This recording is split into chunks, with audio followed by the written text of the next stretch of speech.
their food budgets. Or maybe at the breakfast hosted by employees of BC Ferries to the same clientele in those months where there are 5 Saturdays.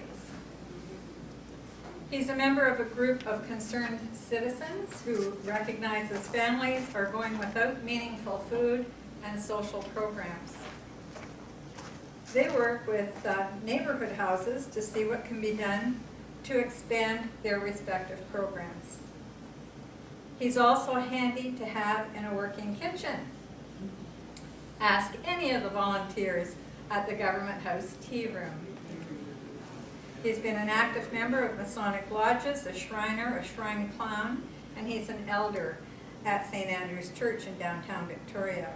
When asked why he's involved in caring about seniors, his response is typically, if we don't take care of the seniors today, who will take care of them in the future when our turn comes?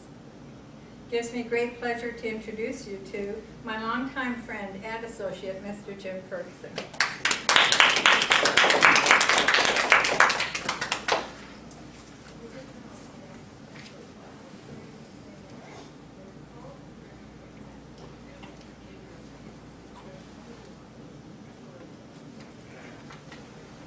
Now, we were all set to go at 2 o'clock, but there was a slight change. But having said that, I have 2 questions to ask. Can you hear me? Yes. Do you understand me? Yes. That's great. My father used to say he didn't have an accent until he left Glasgow.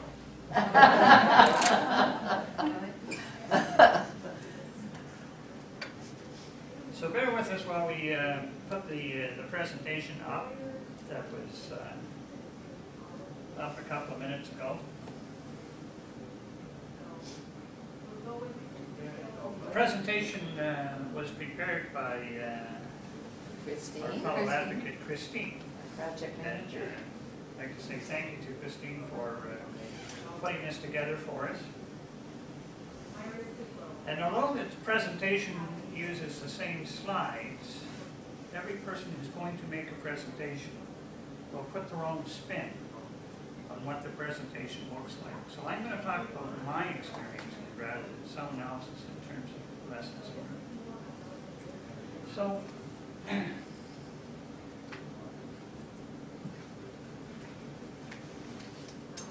I love technology. I used to hire people to do this for me.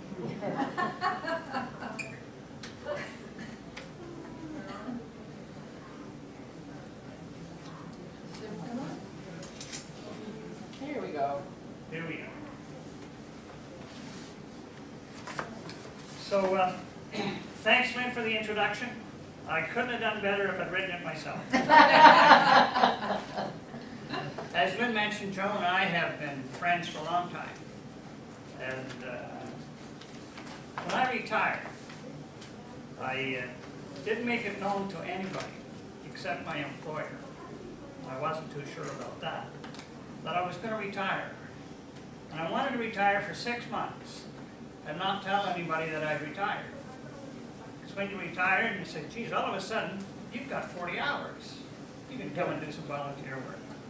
So my choice was to do nothing for 6 months and get a job at McDonald's or Tim Hortons pouring coffee. Well, in the meantime, I met my dear friend again. And she introduced me to Seniors Entitlement Services. It was very much a continuation of the work I'd done as a union activist, as well as a member of the, as a shop steward in the workplace. Advocating for people and ensuring that people are treated with respect was also an extension to the work my father had done in the 70s, the late 70s, late 60s, early 70s, with the New Horizons in Ontario.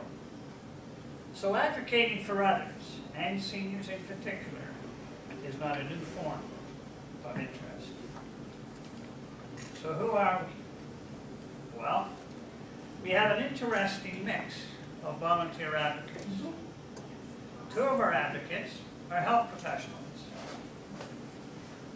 2 of our advocates have worked in social services ministry. My background is information technology management and union activism. Interestingly enough, one of our more recent advocates used to sit across from me at labor negotiations. Over the years, we have had people from all walks of life. So let me talk about our advocate training process. Step one, someone expresses an interest in becoming an advocate. They'll have a chat with our coordinator, Carol, explaining perhaps what we do at SES. Step two is for the advocate to be identified with the new recruit to shadow. During the course of the observation period, the new recruit will review and discuss previous cases, and they will discuss them with the coach as to what some of the options or some of the alternatives might have been. Examples will be discussed and explored. The new person will learn different types of advocacy and learn the difference between advocacy and offering advice or solutions. We provide information, but we don't provide legal, financial, or health advice, but direct people to where they can get such advice. An important part of our service is the confidentiality. People have to trust that what they tell us in the office stays in the office. So what do? Sometimes, when a person walks through the door and starts to tell us their story, it's not the real reason they are there. The problem today may be rooted in a problem from long ago.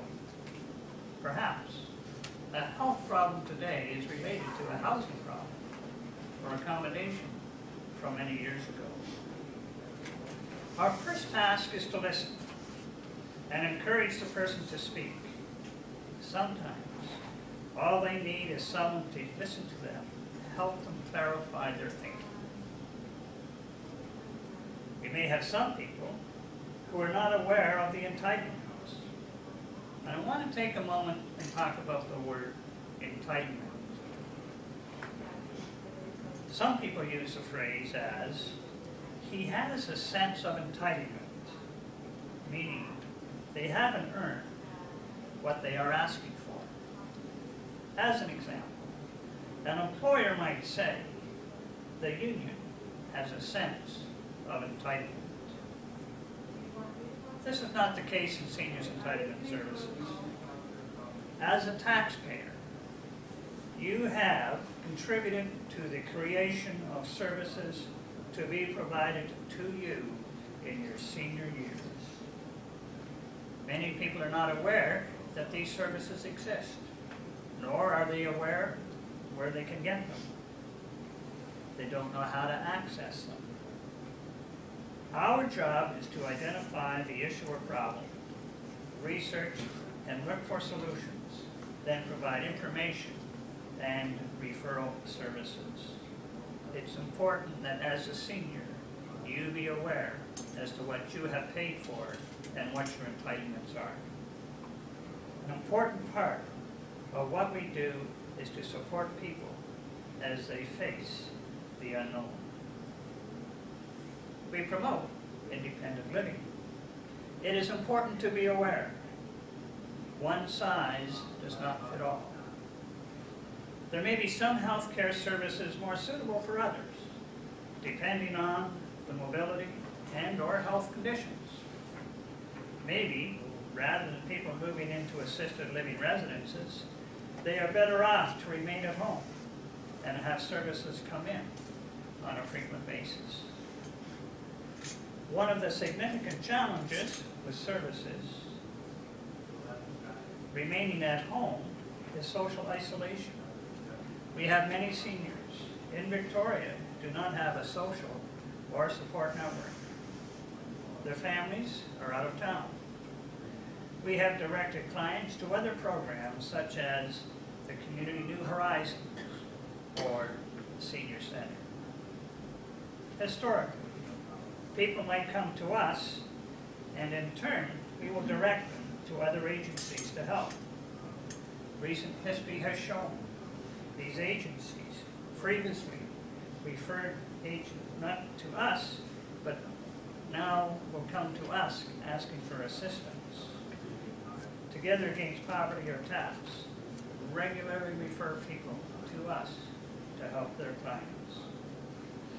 Of course, it is not sufficient to point people in the right direction, but to make sure they know where to go for help and to ensure they understand their rights and entitlements. So we promote senior empowerment. Empowerment, the ability to act for yourself with confidence. It appears that sometimes the system takes care of the system and not the person it is to serve. If seniors know how to self-advocate and what their options are, then they can have an informed discussion of what they need, what is desirable, what is available, and how to achieve the desired results. Harold Ballard, the one-time owner of the Toronto Maple Leafs, is quoted as saying, "Bullshit baffles brains." We try to help you use your brain to maneuver through the BS.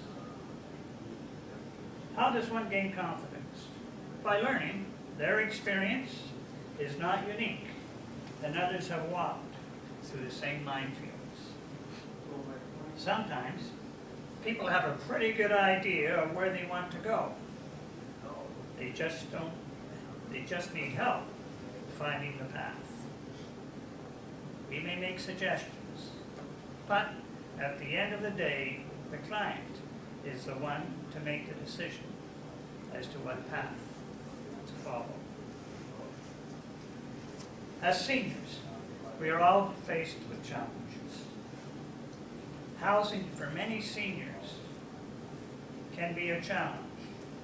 Do they stay home and have help come in, or do they move into some form of care? Affordable housing is a common problem for many people who have come to the end of their work life and career, and perhaps didn't have the income they had hoped for. As I said earlier, we don't provide legal or financial advice, but try to direct people to others who can help. As we age, we are all faced with different challenges and different resources to handle those challenges. As advocates, we help people clarify their thinking and help them to identify the options. I want to talk about lessons learned that I've learned in my time as an advocate. Some people come into the office with some idea of what they think the solution may be. Sometimes all they need is the ability to express how they feel and to clarify their thinking. What does the person want? I had a client who wanted to stay in his home and have someone come in to help. His family wanted him to go into a care home. I was sympathetic to the family. I thought they were on the right track. But then I reflected on what Dad asked and what Dad wanted. What would make him happy and give him peace? And that was to stay home. I have discussed with my children what my wishes are in the event of a catastrophic event. We have started the conversation, but they have a sense of what my wishes are. They will not have the burden of guilt.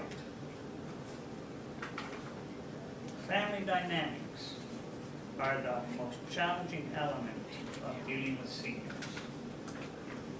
Unresolved family conflicts with different agendas. As much as we might like to feel everyone is thinking for the benefit of their parents or senior family members, many people look at it from their own self-interest. I had a case where the children were disagreeing on the placement for mom and dad. One wanted them to stay at home and have help brought in. The other wanted to sell the house, distribute the proceeds, and put mom and dad in a care home.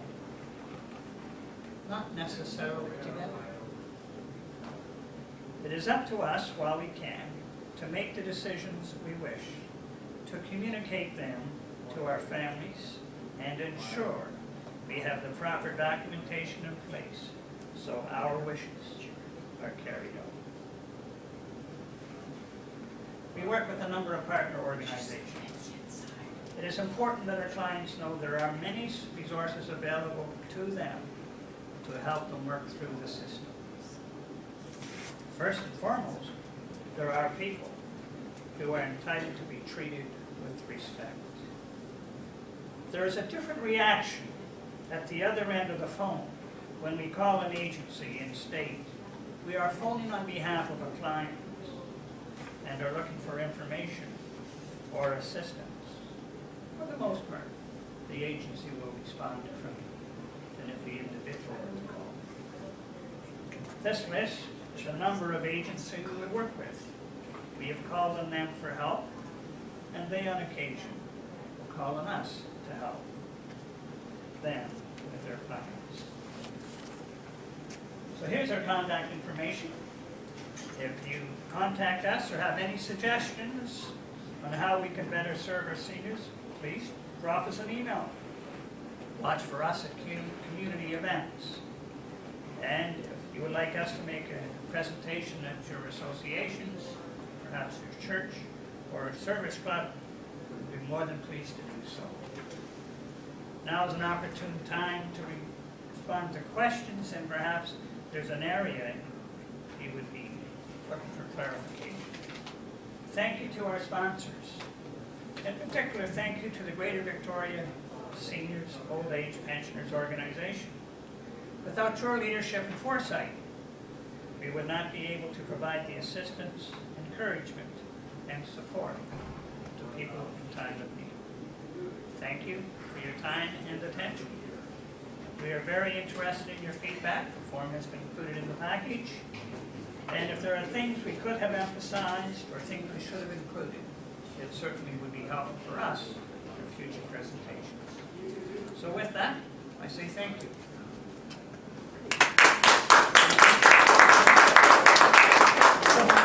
If anybody has any questions, we have a number of advocates here. We have Carol, we have Lynn, and we have Christine. And any questions that anybody might have, or any, I don't like to use the word question, perhaps any information that we can provide. I was told when you ask people after making a presentation if you have any questions, you're suggesting that they didn't understand what you were saying. So it might be the presenter. So, does anybody have any information that they would like us to share with you? Great. Sorry, go ahead. Well, I'm with the Presbyterian Church in Victoria, and we have a program running through the church called the Lifeline Program, which we get referrals from places like the prison and so on, for people who are in need of some sort of short-term bailout, like $100 to make the rent for that month, or to do some particular thing that enables them to just get through an immediate crisis and so on. And they don't, I was just talking to the coordinator, and they haven't dealt with many seniors, and I thought, well, very likely you wouldn't even necessarily be aware of that program. But I just wondered, well, do you get many people in that something like that might be potentially useful for? I think it would be important for us to have that contact information. We had a case last week where a person came in who needed help, I think at the end of the month, to do some moving or something. Not that you would necessarily cover that off, but it would be helpful for us to have that information so that we can perhaps put people in touch with you. That would be great. Anybody else? Yes, sir. What's your caseload these days? I don't know, what's our caseload being, we maybe get 3 or 4 people a week? Well, it depends. It changes from week to week, but we keep all, overall statistics, period. Yeah. And I have to submit a report every 6 months to the Downtown Blanchard Advisory Committee. So we certainly are keeping track of all our clients, whether they be by phone or in the office or whatever. Sometimes a client might be as simple as walking in the door with a form. I had a client walk in one day with a Filling out their government animal GVS. form, and she says, how do I fill out this form? If I sign this, does this mean they're gonna ship me off somewhere? And I had to explain to her that all they were doing was to confirm that you are the person on the form and that you live where the form says and so forth. It's a matter of 5 minutes. Then there are other ones that come in, and we'll have cases that have gone over years as things have changed and so forth. A person might have an issue with housing today, a year from now, a year and a half from now, might be medical issues. So some people are in for the quick hit, and then others are in for a period of time. Yes. So you make this presentation to groups? Preferably. Yeah. Thought occurred to me as you were talking about who the advocates are. I'm just wondering if there's any way of including information about recruitment. Sure. You know, because I was thinking I'm trying to envision the forum that you'd be presenting this to, and there would be perhaps family members there. I think to my own experience with my parents, who, particularly my mother, who was extremely independent and found it very difficult to admit that, you know, so I'm envisioning the challenges. So you've got perhaps a family member who thinks, oh, I've got a parent that could use the help. And so I see that scenario, but I was also thinking it might be an opportunity to recruit advocates from your audience as well. That's great. Yeah. But it might complicate things too. Yeah, our way of recruiting at the moment is that I usually put an ad into the Times columnist under the big section. And we have a number of people who have come forward. We were at the Volunteer Victoria Fair about a month ago, and there were a number of people who gave us their names there. But basically what I've said to those, and you obviously get back to people, we will probably start recruiting again in the new year, because right now we have had 2 people already being trained, and one of whom is an accountant. So in fact, he is going to be a fantastic resource to our advocacy center because he knows finance inside and out. So he's in the process of being trained now. But in the new year, I can foresee us bringing on a couple more, because the issue is we not only bring the person on, but we have to find a mentor amongst our existing advocates who can take that person on and oversee what's happening for them. And then we determine, of course, when they're ready to take on a full advocacy role, because not everybody is ready at the same time. Yeah, but you're right. If this is the very first presentation of our New Horizons project, and Jim has done a fabulous job, as I knew he would. But yes, as we go through and go to wherever we go to make a presentation, if people are, we should put out the idea that yes, if you're interested in perhaps training with us, please leave us your name and when the time is appropriate. Yeah. Because I think it's really comprehensive. It Absolutely. spells out extremely well exactly the services that are there. Absolutely. And so I think it's very, very good and well So, presented. thank you. Linda just pointed out the form for you to check off. Right. If you're interested in Good. us to make a presentation or to be an advocate. But if I could just speak to one of the points you raised. I have a situation in my family where my daughter-in-law, who is a nurse, who I had a conversation with, if a catastrophic event happens, this is what I want to see happen. To me, it was pretty easy. Black and white. And she's been a nurse for a while, and she says, well, let's have that conversation. At what point do you want them to do certain things?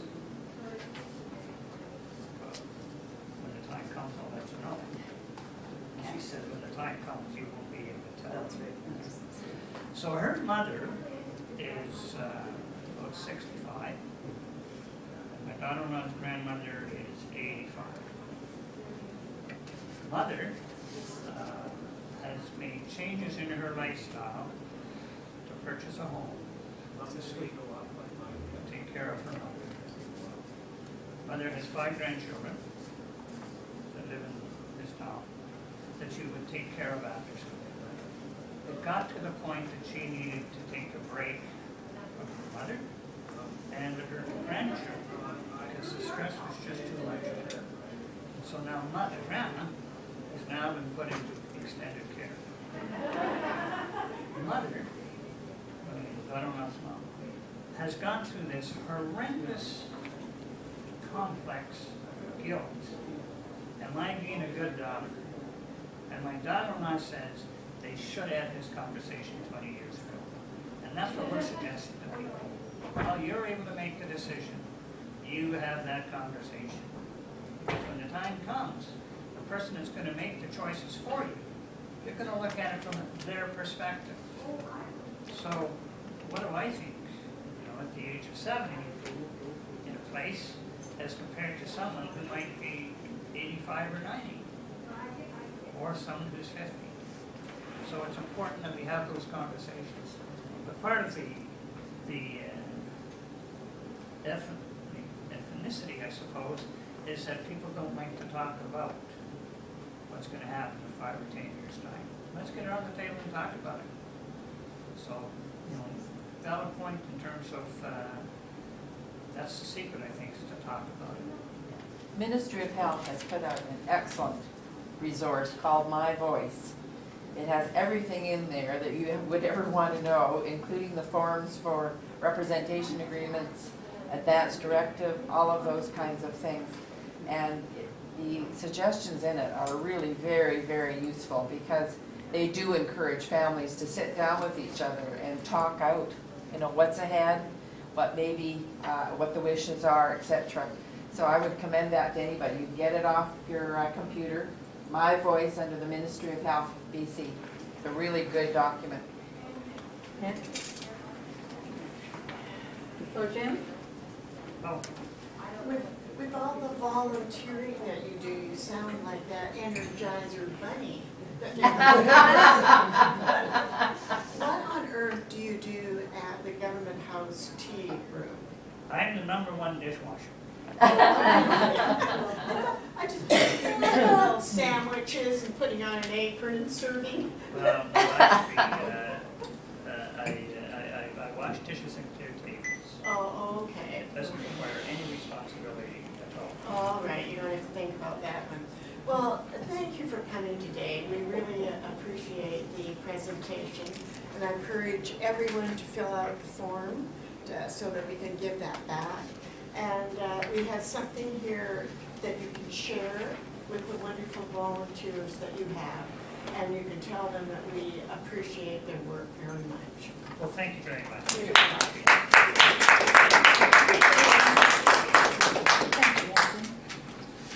Okay, I'll leave it up to you now then.